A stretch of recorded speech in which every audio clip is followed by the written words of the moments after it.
New study के दर्शन में आपका स्वागत है। नादान दोस्त, आज हम नादान दोस्त क्लास 6 का करेंगे। एनसीईआरटी पार्ट 3 है। नादान दोस्त प्रेमचंद ने लिखा है इसे। कहानी से पहले क्वेश्चन आंसर करेंगे, इसके बाद सारे करेंगे। प्रश्न 1, अंडों के बारे में केशव और श्यामा के मन में किस तरह के सवाल उठते थे? वे आपस ही में सवाल जवाब करके अपने दिल को तसल्ली क्यों दे दिया करते थे? आपस में दोनों बहन भाई बात करते थे और चिड़िया जो कार्निस पे अंडा दी थी उसके बारे में बार बार वो सवाल जवाब किया करते थे। अंडा कैसा होगा, किस रंग का होगा, ये सारी बातें आपस में करते थे। अब इसके बाद हम उत्तर करेंगे। बाल मन जिज्ञासाओं से भरा होता है। उन्होंने पहले कभी अंडे नहीं देखे थे, कभी अंडे उन्होंने देखा ही नहीं थे। बच्चों ने, उनके घर वालों ने भी उनको अंडों के बारे में कोई जानकारी नहीं दी थी। उनको पता नहीं था कि अंडों का आकार कितना बड़ा होता है, अंडे किस रंग के होते हैं, उनमें बच्चे कैसे पैदा होते हैं, वे क्या खाते हैं, उनका घोंसला कैसा होता है। बच्चों के मन में इस तरह के सवाल स्वाभाविक ही थे। बच्चे जब देखे ही नहीं थे अंडे तो उनके मन में बार बार ऐसा विचार आ रहा था कि अंडे कैसे होंगे, कितने बड़े होंगे, किस रंग के होंगे, अंडे क्या खाते होंगे। और उन बाल मन में जो जिज्ञासाएं बहुत ज़्यादा होती है, जानने की इच्छा बहुत ज़्यादा होती है। और किसी परिवार के सदस्यों ने उन्हें कुछ बताया भी नहीं, और नहीं तो अगर बताया होता तो शायद उनके मन की जिज्ञासा शांत हो गई होती। इसीलिए वो तमाम प्रकार की बातें सोच रहे थे।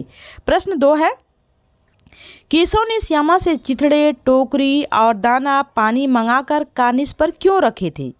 उत्तर है, कार्निस पर चिड़िया के अंडे थे। केशव और श्यामा ने सोचा कि अंडों से बच्चे निकल आए होंगे, उन्हें धूप से बचाने के लिए छत बनाना था। इसीलिए टोकरी मंगाई गई, चिथड़ों से उनके लिए गद्दी बनाई गई, दाना पानी मंगाकर उनकी भूख को भी शांत किया गया, प्रबंध किया गया। प्याली में खाने के लिए दाना और पानी भी रख दिया गया।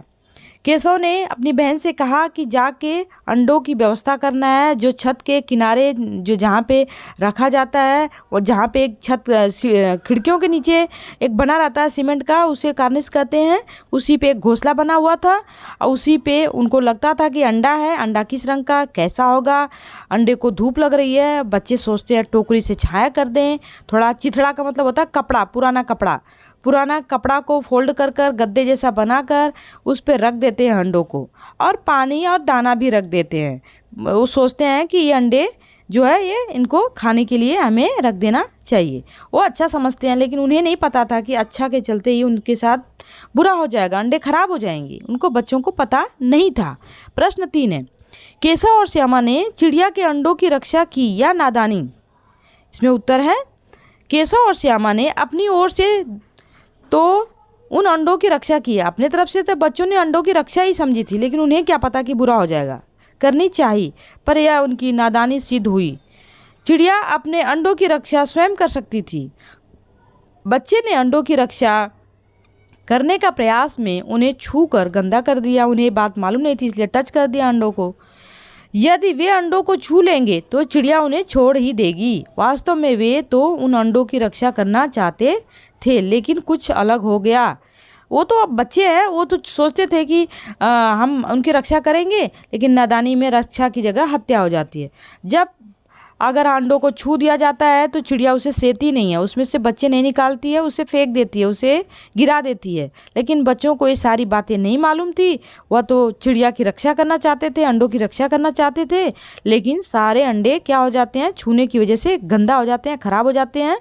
लेकिन यह तो उनकी नादानी हुई, यह जानबूझकर वो नहीं करते हैं, ऐसा हो जाता है। अगला है प्रश्न कहानी से आगे। प्रश्न 1, केशव और श्यामा ने अंडों के बारे में क्या क्या अनुमान लगाए? यदि उस जगह तुम होते तो क्या अनुमान लगाते और क्या करते? अगर आप होते बच्चों की जगह, श्यामा और केशव की जगह, तो आप क्या करते? अंडों के बारे में क्या सोचते, क्या करते? केशव और श्यामा ने अनुमान लगाया कि अब उन अंडों से बच्चे निकल आए होंगे। चिड़िया इतना कहाँ से लाएगी? गरीब बच्चे इस तरह चूं चूं करके मर जाएंगे। बच्चे सोचते हैं कि बेचारे जो चिड़िया के बच्चे हैं, गरीब हैं, इनको इतना कहाँ से सब कुछ मिलेगा और इन्हें कष्ट हो रहा है, इसलिए वो मदद करना चाहते हैं।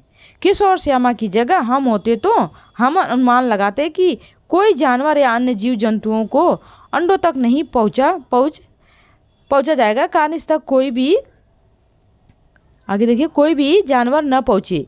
मैं इसका प्रयास करता रहूँगा। हम अंडों के साथ छेड़छाड़ नहीं करते। चिड़ियों के लिए दाना हम कार्निस पर रखने की जगह नीचे ज़मीन पर बिखेर देते हैं। इसमें ये बताने की कोशिश किया जा रहा है कि अगर हम होते हैं, अगर बच्चे, दूसरे लोगों का विचार भी है कि चिड़िया के जो बच्चे हैं ऐसा सोचकर वो उनकी सहायता करते हैं केशव श्यामा, लेकिन उन्हें पता नहीं कि यह सब कुछ उल्टा हो जाएगा। लेकिन जानवरों के जो जीव जंतु के जो बच्चे होते हैं उन्हें हमें छूना नहीं चाहिए, बल्कि ज़मीन पे हमें जानवरों के लिए, पक्षियों के लिए हमें अनाज डाल देना चाहिए, उन्हें छेड़छाड़ नहीं करना चाहिए। चिड़ियों के लिए दाना हम कार्निस पर रखने की जगह ज़मीन पर डाल देंगे तो ज़्यादा अच्छा रहेगा और चिड़िया आसानी से खा लेगी। लेकिन बच्चे अच्छा समझते हैं, अच्छा सोचते हैं, लेकिन अच्छा सोचने के जगह उनके साथ कुछ बच्चों के साथ बुरा हो जाता है। प्रश्न अगला है दूसरा, माँ के सोते ही केशव और श्यामा दोपहर में बाहर क्यों निकल आए?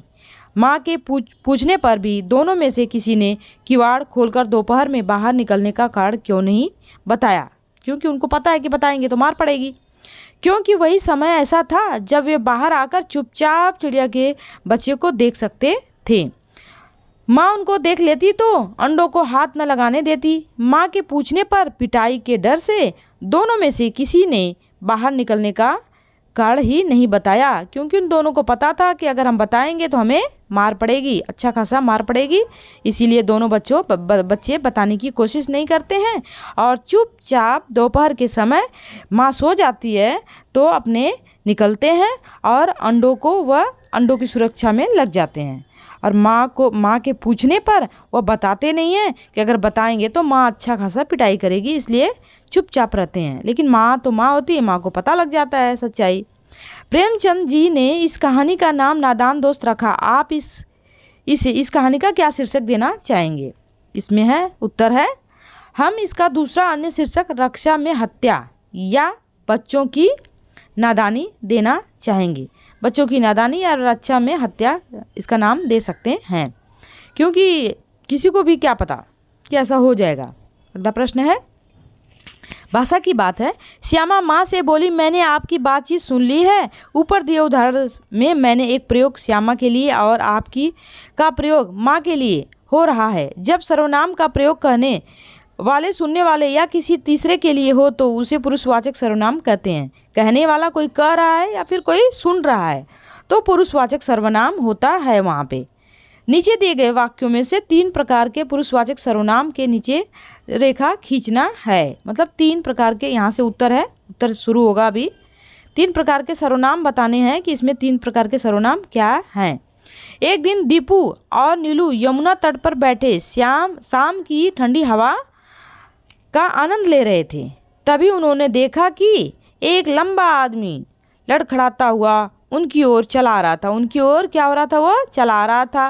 पास आकर उसने बड़े दयनीय स्वर में कहा, मैं भूख से मरा जा रहा हूँ, क्या आप मुझे कुछ खाने को दे सकते हैं? कि क्या आप, यहाँ पे लगा क्या आप मुझे कुछ खाने के लिए दे सकते हैं।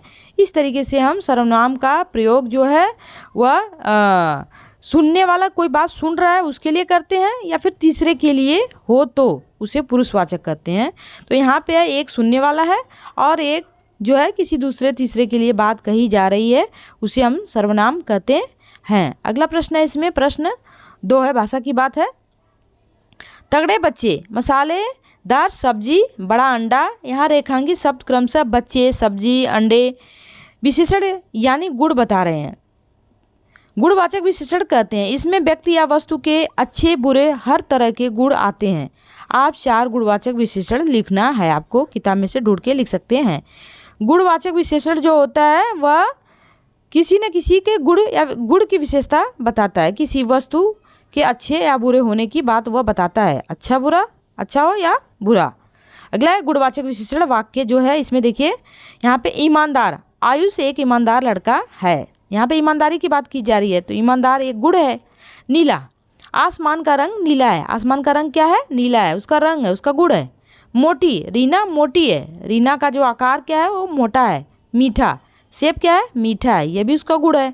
इस तरीके से हम उसकी अच्छाई क्या है, उसका गुण क्या है, हम इस माध्यम से हम इसको बता सकते हैं। प्रश्न 3 है, केशव ने झुंझलाकर कहा। केशव रोनी सूरत बनाकर बोला। केशव घबरा उठा। केशव ने टोकरी को एक टहनी से टिकाकर कहा। श्यामा ने टोकरी को एक टहनी से टिकाकर कहा। श्यामा ने गिड़गिड़ाकर कहा। ऊपर लिखे वाक्यों में रेखांकित शब्दों को ध्यान से देखो। ये शब्द रीतिवाचक क्रिया विशेषण का काम कर रहे हैं, क्योंकि ये बताते हैं कि कहने, बोलने और उठने की क्रिया कैसे क्रिया हुई। कर वाले शब्दों के क्रिया विशेषण होने की एक पहचान यह भी है कि ये अक्सर क्रिया से ठीक पहले आते हैं। अब तुम भी इन 5 क्रिया विशेषणों का वाक्यों में प्रयोग करना है। क्रिया विशेषणों से, जैसे केशव ने झुंझलाकर कहा, इसी तरीके से हम और भी बनाएंगे। यहाँ पे उत्तर है, यहाँ से उत्तर शुरू होता है। झुंझलाकर, मोहन की बात सुन नेहा झुंझलाकर चली गई। नेहा झुंझलाकर चली गई। बनाकर, माँ खाना बनाकर चली गई। माँ खाना बनाकर चली गई। घबराकर, दुर्घटना का खबर सुनकर वह घबरा उठा। टिकाकर, अर्जुन ने नजरें टिकाकर निशाना साधा। गिड़गिड़ाकर, राजू ने गिड़गिड़ाकर श्यामा से माफ़ी मांगी। तो इस तरीके से रीतिवाचक क्रिया विशेषण जो होते हैं वह इसमें कहने, बोलने और उठने की क्रिया कैसे क्रिया हुई, कर इसमें जोड़ के लगाया गया है। तो इसमें देखिए यहाँ पे भी है कर, और यहाँ पे भी कर का प्रयोग किया गया है। यहाँ पे टीका कर, यहाँ पे भी कर लगा है, यहाँ पे भी कर लगा है। तो ये जो कर होता है, कर लगा कर हम बना सकते हैं आसानी से। ऐसे वाक्य अगर आपकी किताब में है तो आप इसे ढूंढ कर भी लिख सकते हैं। आगे करेंगे, अगला करेंगे। इसमें प्रश्न 4 है। प्रश्न 4 है, नीचे प्रेमचंद की कहानी सत्याग्रह का अंश दिया गया है। आप इसे पढ़ोगे तो आप पाओगे कि विराम चिन्हों के बिना यह अंश अधूरा सा है। तुम आवश्यकता के अनुसार उचित जगहों पर विराम चिन्ह लगाओ। उसी समय एक खोमचे वाला जाता दिखाई दिया। 11 बज चुके थे। चारों तरफ सन्नाटा छा गया था। पंडित जी ने बुलाया, खोमचे वाला कहिए क्या है, क्या हूँ, भूख लग गई आई है। अन्न जल छोड़ना साधुओं का काम है, हमारा आपका नहीं। मोटे राम, अबे क्या कहता है, यहाँ क्या किसी साधु से कम है। चाहे तो महीनों पड़े रहे और भूख न लगे। तुझे तो केवल इसीलिए बुलाया है कि जरा अपनी कुप्पी मुझे देखें तो वहाँ क्या रेंग रहा है, मुझे भय होता है। इस तरीके से हमें इसमें दिया है, सत्याग्रह अंश दिया गया है और हमको इसको पढ़ना है। और विराम चिन्ह के बिना है और अंश अधूरा है, और जगह जगह हमें क्या लगना है, उचित विराम चिन्हों का प्रयोग करना है। कहाँ पे कामा लगेगा, कहाँ पे पूर्ण विराम लगेगा, ये सारी चीज़ें हम इस तरीके से लिख सकते हैं और हम लगा सकते हैं। जैसे देखिए यहाँ पे हम लगाएंगे, उसी समय एक खोमचे वाला दिखाई दिया। 11 बज, यहाँ पे देखिए पूर्ण विराम है, 11 बज चुके थे, पूर्ण विराम है, फिर यहाँ पे भी है पूर्ण विराम। चारों तरफ बस सन्नाटा छा गया, यहाँ पे भी पूर्ण विराम है। पंडित जी ने बुलाया, कामा है यहाँ पे। खोमचे वाला यहाँ इन्वर्टेड कामा है, फिर यहाँ पे विस्मयादि चिन्ह है। खोमचे वाला कहिए क्या हूँ, क्वेश्चन मार्क, यहाँ पे प्रश्नवाचक चिन्ह है। भूख लगाई नहीं। मोटे राम, अब यहाँ पे फिर इन्वर्टेड कामा है। क्या कहता है, प्रश्नवाचक चिन्ह यहाँ पे लगा हुआ है। यहाँ क्या किसी साधु से कम है, चाहे तो महीनों पड़े रहे और भूख न लगे, पूर्ण विराम फिर यहाँ पे है। तुझे तो केवल इसलिए बुलाया है कि जरा अपनी कुप्पी मुझे दे, यहाँ पे भी पूर्ण विराम का चिन्ह इस तरीके से लगता है, ये चिन्ह है। देखें तो यहाँ पे भी कामा का चिन्ह, देखिए यहाँ पे कामा का चिन्ह लगा है, इस तरीके से कामा का चिन्ह लगता है, यहाँ पे लगा हुआ है तो के बाद में। वहाँ क्या रेंग रहा है, यहाँ पूर्ण विराम है। मुझे भय होता है, यहाँ पे इन्वर्टेड कामा चिन्ह इस तरीके से यहाँ पे जिस ऐसे लगाया जाता है इन्वर्टेड कामा। और इसके बाद यहाँ पे कामा भी प्रयोग किया गया है, पूर्ण विराम भी है। ये सारे चिन्ह लगाकर हम उसे वाक्य को एकदम शुद्ध और सही बना सकते हैं। अगर आपको वीडियो पसंद आए तो लाइक शेयर